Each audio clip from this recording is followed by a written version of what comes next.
تعالیٰ کے اوامر کی اتباع واجب ہے پر خدمت دین، اور اللہ تعالیٰ کے اوامر کی اتباع واجب ہے، انہیں اسے ادا کرنا چاہیے۔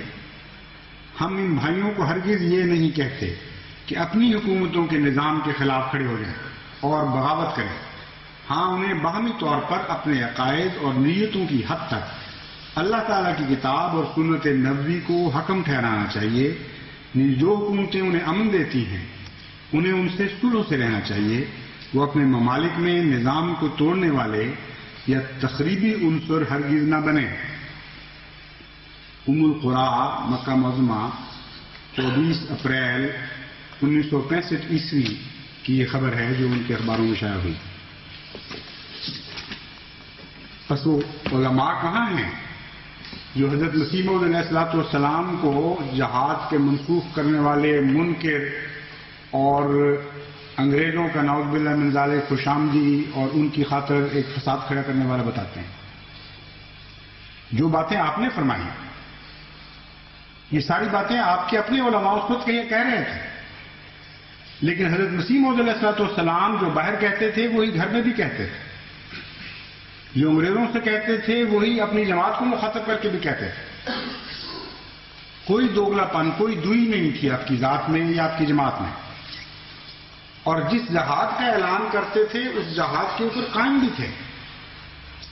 اس جہاد کے تصور پر صرف زبانی جمع خرچ نہیں تھی، بلکہ آپ نے اپنی ساری زندگی، اپنا سارا وجود اس جہاد کی پیروی میں خرچ کیا اور تمام جماعت کو بھی اسی کی تلقین فرمائی۔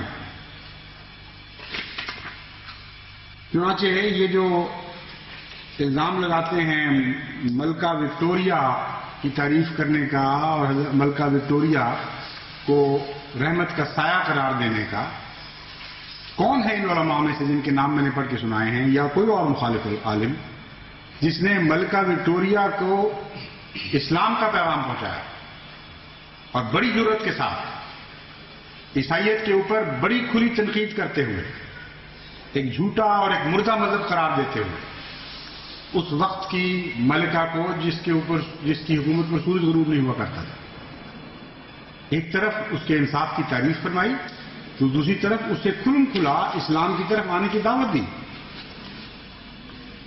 اور یہ جو ہندوستان کو دارالاسلام قرار دینے والے تھے، حضرت مسیح موعود علیہ الصلوۃ والسلام کی عارف باللہ نگاہ نے اسے دارالاسلام کے طور پر نہیں دیکھا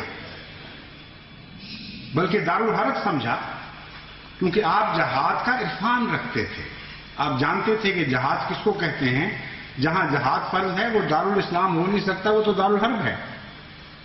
لیکن کن معنوں میں اس کی تشریح آپ خود فرماتے ہیں یہ مقام دارالحرب ہے پادریوں کے مقابلہ میں۔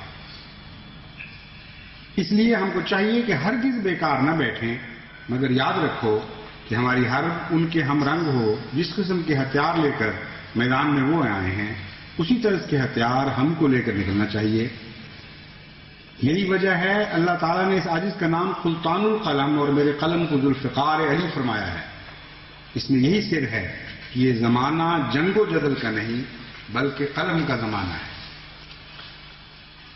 پھر فرماتے ہیں ملکہ معظمہ وکٹوریہ کو مخاطب کر کے، اے معزز ملکہ، مجھے تعجب ہے کہ تو باوجود کمال فضل اور علم و فراست کے دین اسلام کی منکر ہے۔ یہ خوش آمدی کی زبان ہوا کرتی ہے؟ تمہیں کیوں ایسے خوش آمدی کی توفیق نہیں ملی اگر تم خوش آمدی نہیں تھے؟ یعنی اگر خوش آمدی نہیں تھے تو تمہیں ایسے الفاظ کی توفیق کیوں نہ ملی؟ فرمایا اے معزز ملکہ، تعجب ہے کہ دین اسلام کی منکر ہے اور جس غور و فکر کی آنکھ سے سلطنت کے امور سر انجام دیتی ہے اس آنکھ سے اسلام کے بارے میں غور کیوں نہیں کرتی؟ سخت تاریخی کے بعد اب جب کہ آفتاب طلوع ہو چکا ہے تو کیا اب بھی تو نہیں دیکھتی؟ تو جان لے اللہ تیری مدد کرے کہ یقیناً دین اسلام ہی انوار کا مجموعہ ہے، نہروں کا منبع اور پھلوں کا بستان ہے، تمام ادیان اسی کا ایک حصہ ہیں۔ بس تو اس کی خوبصورتی کو دیکھ اور ان لوگوں میں سے ہو جا کہ جو اس سے فراغت رزق دیے جاتے ہیں اور اس کے باغات سے کھاتے ہیں، یقیناً یہ دین ہی زندہ ہے، برکات کا مجموعہ اور نشانات کا مظہر ہے، جو پاکیزہ باتوں کا حکم دیتا ہے اور بدیوں سے روکتا ہے، اور جو کوئی اس کے خلاف کہتا ہے یا نافرمانی کرتا ہے وہ نامراد رہتا ہے۔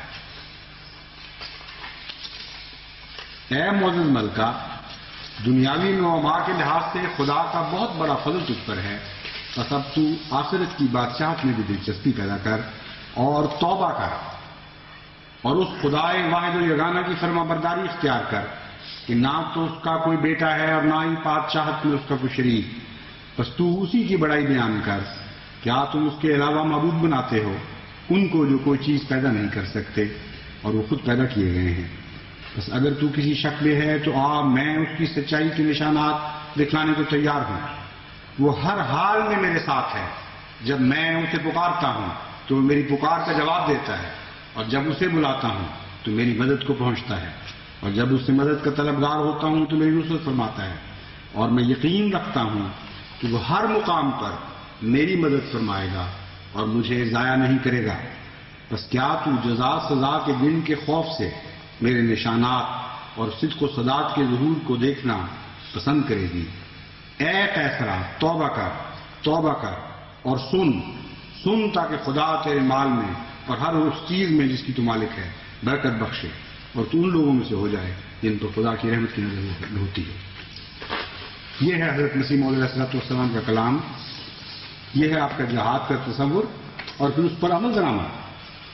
ایک آواز آپ کو اس زمانے کے عالم دین کی نہیں ملے گی جس کو اتنی جرت ہو کہ ملکہ وکٹوریہ کو سوائے خوشامدانہ الفاظ کے خطاب کر سکے، اور توبہ کر کے الفاظ تو اس زمانے کی سلطنت کے لیے ایک بم کا درجہ رکھتے تھے۔ بہت عظیم الشان کلام ہے، بڑے کھلے الفاظ میں اسلام کی دعوت دی ہے، اور ایک جھوٹے دین سے توبہ کرنے کی دعوت دی ہے، اس کی طرف بلایا ہے۔ اور یہی وہ جہاد کا جذبہ ہے، یہی وہ روح جہاد ہے جس کو سمجھنے کے نتیجے میں حضرت مسیح موعود علیہ السلام نے اپنی جماعت کو ایک نہ ختم ہونے والے انمٹ جہاد کے رستے پر ڈال دیا۔ ہر لمحہ دن اور رات ہمارا جہاد بن گیا ہے۔ ایک پاکستان کے نامور مورخ شیخ محمد اکرم صاحب اپنی کتاب موج کوثر میں اس بات کو محسوس کر کے لکھتے ہیں، فرماتے ہیں دنیا کے مسلمانوں میں سب سے پہلے احمدیوں نے اس حقیقت کو پایا کہ اگرچہ آج اسلام کے سیاسی زوال کا زمانہ ہے، لیکن عیسائی حکومتوں میں تبلیغ کی اجازت کی وجہ سے مسلمانوں کو ایک ایسا موقع بھی حاصل ہے جو مذہب کی تاریخ میں نیا ہے اور جس سے پورا فائدہ اٹھانا چاہیے۔ پھر فرماتے ہیں مسلمان تو جہاد بالسیف کے عقیدہ کا خیالی دم بھرتے، نہ عملی جہاد کرتے ہیں نہ تبلیغی جہاد، لیکن احمدی دوسرے جہاد یعنی تبلیغ کو فریضہ مذہبی سمجھتے ہیں، انہیں خاصی کامیابی حاصل ہوئی۔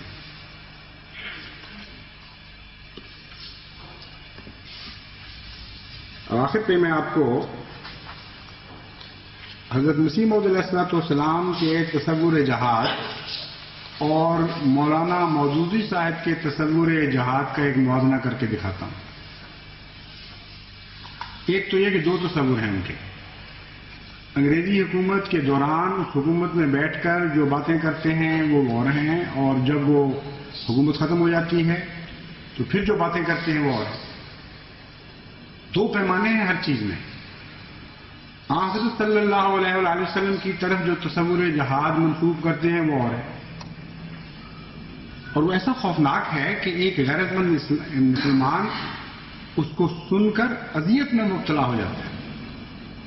اصحاب شکن ہے ان کا تصور جہاد، اور حضرت مسیح موعود علیہ السلام کے خلاف باتیں کرنے اور الزام تراشی میں آج یہ جماعت سب سے آگے ہے۔ مگر اس سے پہلے کہ مولانا مودودی کا تصور جہاد ان کے الفاظ میں آپ کے سامنے رکھوں، میں میجر آسبرن کی ایک کتاب اسلام انڈر دی عرب رول کا ایک اقتباس آپ کے سامنے رکھتا ہوں۔ میجر آسبرن کی کتاب کا اقتباس ہے، اس میں اسلام زیر حکومت عرب، یہ ترجمہ اس کا کیا ہے کرنے والے نے، مگر اصل نام ہے اسلام انڈر دی عرب رول۔ وہ لکھتے ہیں جب آپ کو تکلیفیں دی جاتی تھیں، یہاں حضرت صلی اللہ علیہ وسلم کو